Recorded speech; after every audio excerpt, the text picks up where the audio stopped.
persecution of Falun Gong, a worldwide campaign by China. The extreme persecution of Falun Gong practitioners in China is well documented. It's simply inconceivable to us that any government would systematically brutalize, torture, and murder its own citizens for exercising their most basic human rights. But China has been doing exactly that to Falun Gong practitioners for over 2 years. Chinese government.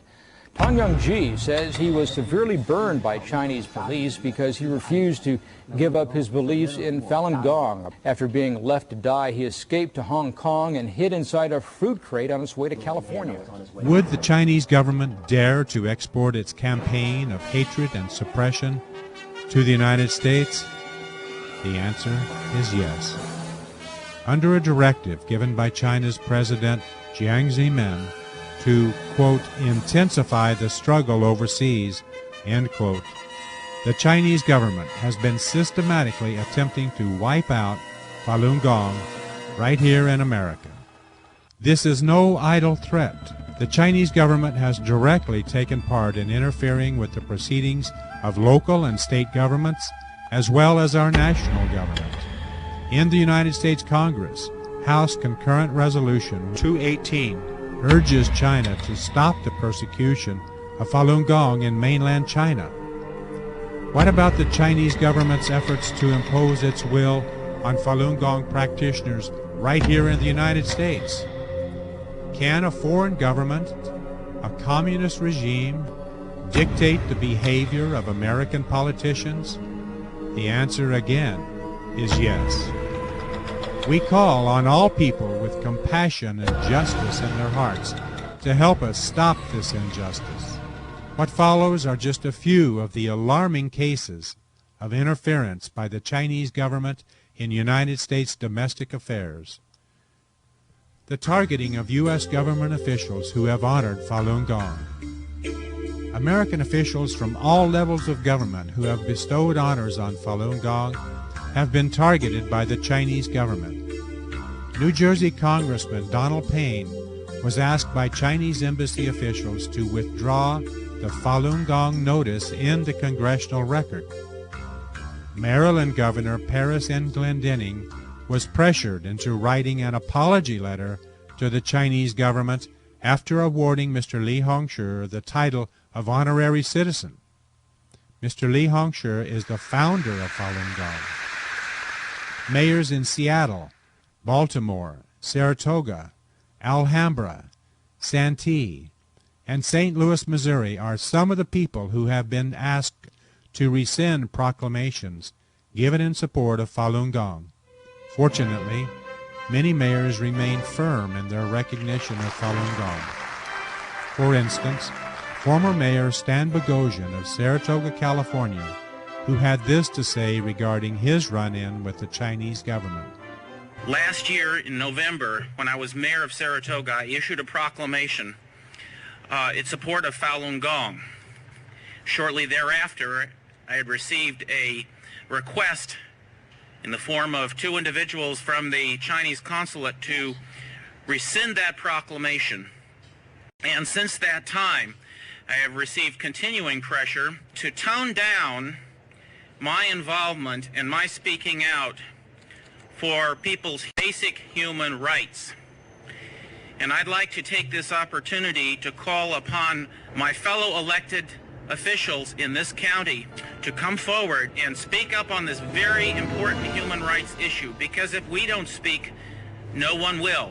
We will then, down the line, live to regret the fact that we didn't come forward when the issue affecting so many people was so crucial. Mayor Stan Vopel of Santee, California, was also disturbed by the consul's request. I was chilled to the bones that a communist nation would go to this extent to suppress someone's freedom of action in this country. That's what really bothered me. Chinese consulates have also tried to direct the decisions of human rights commissions against Falun Gong. On April 17th of 2001, Consul Wang Yunqiang of San Francisco sent a letter to Larry Lee, the vice chairman of the commission, slandering both the practice and its founder. Commission member Charles Ward was outraged that a foreign government official would meddle in the affairs of the Commission. I'll say again that I'm offended by having been sent this letter by the Chinese consulate. If there's a way to enter it into this record, I'd like to enter it. What the Chinese government in San Francisco has been doing to smear Falun Gong, this is some of the evidence of it. Obstructing Falun Gong practitioners' right to peacefully assemble. In February 2001, the Chinese Consulate General of Los Angeles asked Pasadena city officials to make the Pasadena Civic Auditorium off-limits to Falun Gong practitioners. According to General Manager Rick Barr, quote, "A day after they called the Pasadena Civic Auditorium, the consulate dropped off anti-Falun Gong pamphlets. What I told them was I was providing them. Falun Gong had contracted for the auditorium, and we did not discriminate based on beliefs." End quote. Freedom of the press has also been under attack by the Chinese government in its drive to wipe out Falun Gong. In a letter to the World Journal, the #1 circulated Chinese newspaper in the United States, the San Francisco Consul General pressured the newspaper to stop running Falun Gong ads. The World Journal succumbed to this pressure and subsequently stopped running Falun Gong ads. A Houston newspaper, the Chinese Southern Daily, also stopped running articles about Falun Gong after a consulate representative spoke to the newspaper's president and his family. Also in Houston, the Baoshanjing Library was pressured by the Houston consulate to stop carrying Falun Gong books. In the summer of 1999, Borders Books in Pasadena was pressured by its headquarters to stop carrying Falun Gong books in its store. Around the same time, the distributor of Falun Gong materials in North America, Sino United Publishing Bookstore in Monterey Park, was also pressured to stop selling Falun Gong books. This caused a great disruption to the supply of Falun Gong materials here in the United States. The Chinese government has also spread its malicious campaign against Falun Gong to college campuses. In February 2000, the Los Angeles Chinese Consulate asked Caltech to cancel an annual Falun Gong conference. Caltech not only refused to comply with the request, they instead provided 2 guards to protect both entrances to the auditorium. This, however, did not quell the consulate's efforts to stop Falun Gong activities on the Caltech campus.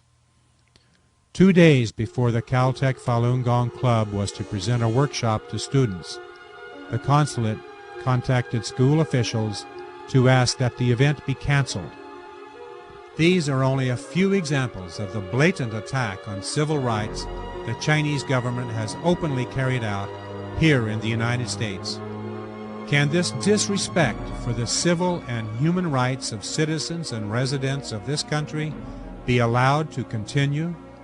That I know that justice is indivisible. Injustice anywhere is a threat to justice everywhere.